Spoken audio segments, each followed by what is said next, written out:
Hi. How's everything, ladies, gentlemen, people in between, mutants and energy beings or beings of another sex we can't even imagine, some such.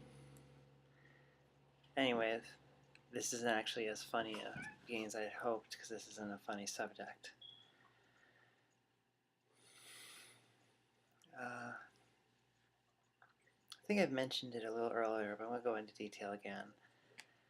I've had a bunch of creepy things happen recently. It started about a week and a half ago, 2 weeks I'd say, but I'm really bad, with time, so we'll say roughly. I was, got on the bus, and in the day, everything, and this thug sits across from me, and holy shit, and all that bullshit, and yelling, and then starting, and don't look at me, and all this other thing, and started saying things about gay people and how using the F word, how people like I don't even know where I sit on that scale. I mean, I'm starting to identify as bisexual lesbian, whichever the fuck that means. Well, I'm in trouble now, but there you go. Whatever that means. And,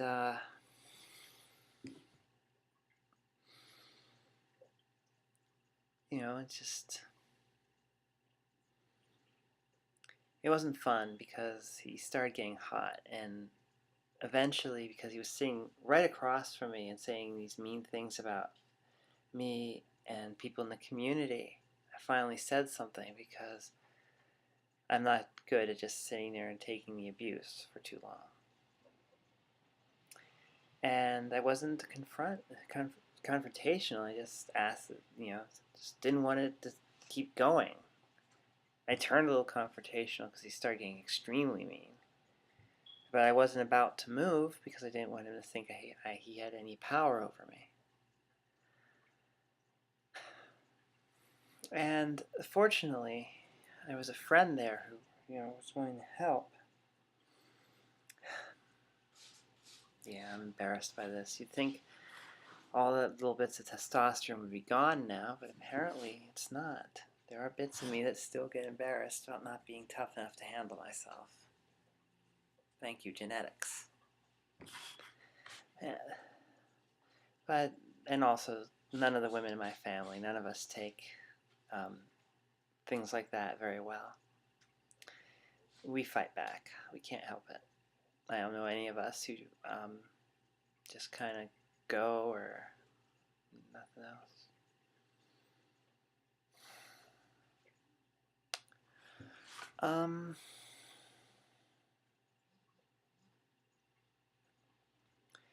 It's just like I said, my friend helped and sat down next to him, like, is there any trouble here? And he was fairly menacing and tough, and so they backed off, and that was nice. But they've only backed off in the sense he got quieter, and then started up again. See, and when he started up, he started getting pretty fierce that time, saying, "Oh, we wish he had his." I forget what he said exactly, his piece or something, and he would have done something about me. I didn't realize how scary that is till really now I'm thinking about it. And then he,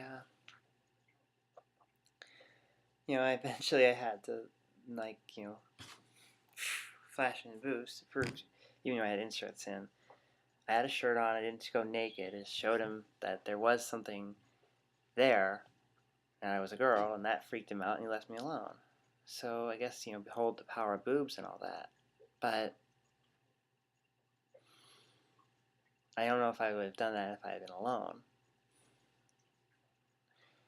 And it was scary. Then there was someone I'm supposed to have just a business relationship who calls me up and asks me if I'm home alone at like 10 something at night and if he should come over, which is totally inappropriate. And then just a couple days ago, I hate this town because it's hard to go places where there's people because there's so few people here. And this town's emptying out. And there was this creepy guy. And, I try to look nice. And I have no idea. Sometimes I'm sure I succeed. Most of the time I don't. I don't even sound like a girl right now. It's kind of embarrassing.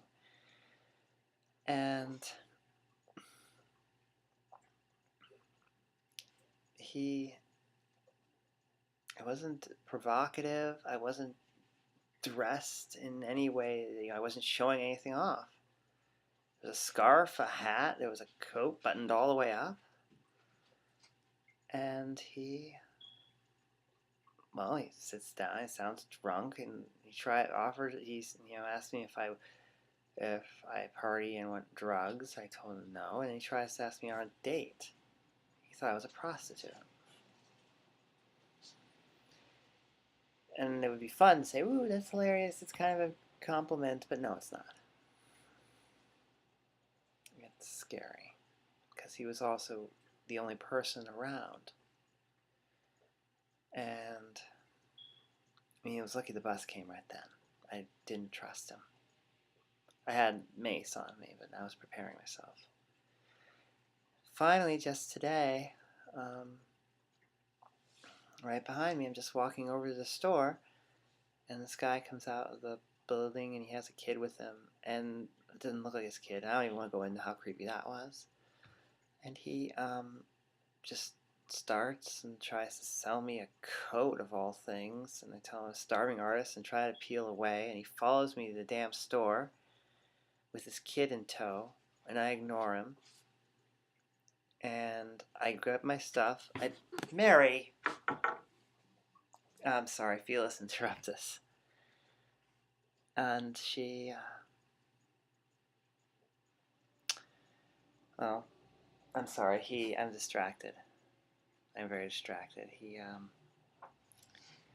came out and followed me, and even sped up past his kid, yelling at me, "Oh no, let me give you my number."